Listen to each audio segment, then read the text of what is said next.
10 Star News ఇక details చూసుకున్నట్లయితే నెల్లూరు జిల్లా ఆత్మకూరు పట్టణంలోని శ్రీధర్ గార్డెన్స్ ఫంక్షన్ హాల్లో వైఎస్ఆర్సీపీ పార్టీ ఆధ్వర్యంలో ఆత్మకూరు నియోజకవర్గం వైఎస్ఆర్సీపీ పార్టీ బీసీ ఆత్మీయ సమావేశం నిర్వహించారు.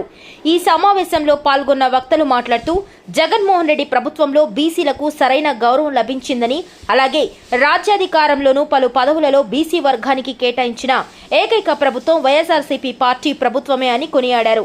ఈ కార్యక్రమంలో రాజ్యసభ సభ్యులు బీసీ నాయకులు ఆర్ కృష్ణయ్య, బీదా రవిచంద్ర, మాజీ పార్లమెంటు సభ్యులు మేకపాటి రాజమోహన్ రెడ్డి, డాక్టర్ చిల్లూరు ఆదిశేషయ్య, ఆత్మకూరు నియోజకవర్గంలోని అన్ని మండలాల నుండి బీసీ సామాజిక వర్గం, బడుగు బలహీన వర్గానికి చెందిన వారు హాజరయ్యారు.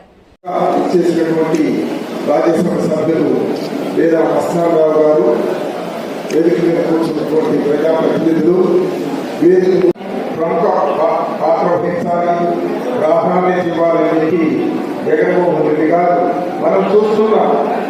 మామూలుగా రిజర్వేషన్ ఎస్సీలు ఉన్నాయి, ఎస్టీలు ఉన్నాయి, కానీ గ్రామం వాళ్ళనే ప్రవేశపెట్టినట్లు వల్లే ఆనాడు లోకనాయకు జయప్రకాష్ నారాయణ గారు వల్లనే ఉత్తరాది రాష్ట్రాల్లో ముఖ్యమంత్రులైన ఖర్చు పార్టీలో ఇతిహాసం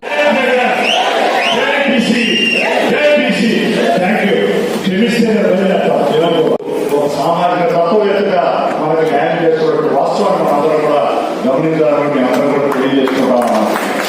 కాబట్టి ఈరోజు ముందు ఎక్కడైతే మనకి చూస్తూ అందరికీ చూస్తాం.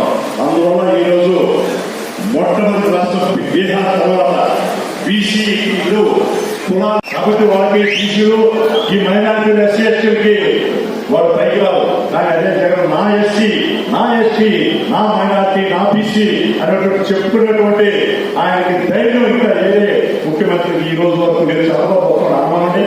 అంటే వాళ్ళ వర్గాలు అందరూ గౌరవం భయం. కాబట్టి ఈ రోజు ప్రతి ఇంటికి మంచి జరిగి ఉంటేనే నన్ను ఆదరించండి, నా సేవలు మళ్ళీ మీరు అందుకోండి అని చెప్పినటువంటి ఘనత ధైర్యం ఈరోజు మన జగన్మోహన్ రెడ్డి గారు. అంటే మనం చూస్తా ఉన్నాం ఈరోజు. అలాగే బీహార్ ముఖ్యమంత్రి గారు ఇంకొక లలిత్ ప్రసాద్ యాదవ్ గారు అయ్యారు. తర్వాత ఉత్తరప్రదేశ్ మళ్ళా అఖిలేష్ యాదవ్ కూడా ముఖ్యమంత్రి అయ్యారు. అటువంటి పరిస్థితుల్లో మరి ఈనాడు బీసీలందరికీ కూడా సముచిత న్యాయం చేయాలనే ఉద్దేశంతో ఈనాడు జగన్మోహన్ రెడ్డి గారు కూడా సముచిత స్థానం కల్పించాలని కూడా నేను ఆలోచిస్తున్నాను. ఈనాడు అసెంబ్లీకి ఎన్నికైనటువంటి క్యాండిడేట్స్ లో దాదాపు 45 మందిని బీసీలు పెట్టారు జరిగింది. అలాగే 25 మంది పార్లమెంట్ సభ్యుల్లో దాదాపు 12 మంది బీసీ సభ్యులు పెట్టడం జరిగింది. 2 యాదవ్ని ఈరోజు లోక్సభకు పంపించారు. నర్సరావుపేట ప్రజలకు సేవ చేయాలి, మా వారసత్వాన్ని నింపాలి, మా కుటుంబాలకు సేవ చేసి ఆత్మకూరు ప్రజల గౌరవం కీర్తి ప్రదర్శించినటువంటి కుటుంబము నేను నిలబెట్టాలని చెప్పి రాజకీయాలకు వచ్చి మీ ప్రాంతంలో నిలబడుతున్నటువంటి విక్రమ్ రెడ్డి గారికి, విక్రమ్ రెడ్డి గారి తండ్రి రాజమోహన్ రెడ్డి గారు అంటే చాలా ప్రజలందరూ చాలా వరకు మీ అందరికీ సందేశం అయితే ఇచ్చేశారు. మన బీసీ వర్గానికి ముఖ్యమంత్రి గారు ఏమి చేశారు, ఏమి చేయబోతున్నారు అనేది కూడా వివరంగా చెప్పారు.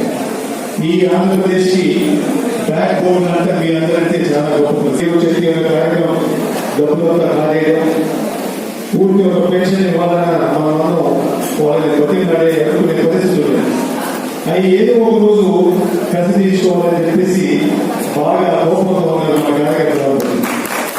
వ్యవస్థ ఏం చెప్పిన తర్వాత న్యాయం జరిగింది, అందరికీ న్యాయం జరిగింది. ఎవరు అర్హతుంటే మాత్రం వాళ్ళకి అన్ని ప్రభుత్వ సేవలు అందేటట్టు కార్యక్రమం పెడతారు.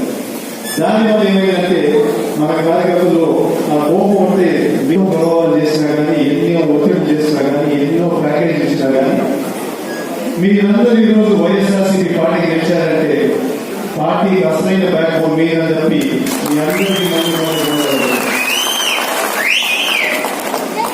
ఎన్నో ఇబ్బందులుగా ఉంటే అది క్లియర్ చేసి ఆస్తులు 3 మంది రైతులు పెట్టడం దాదాపు 81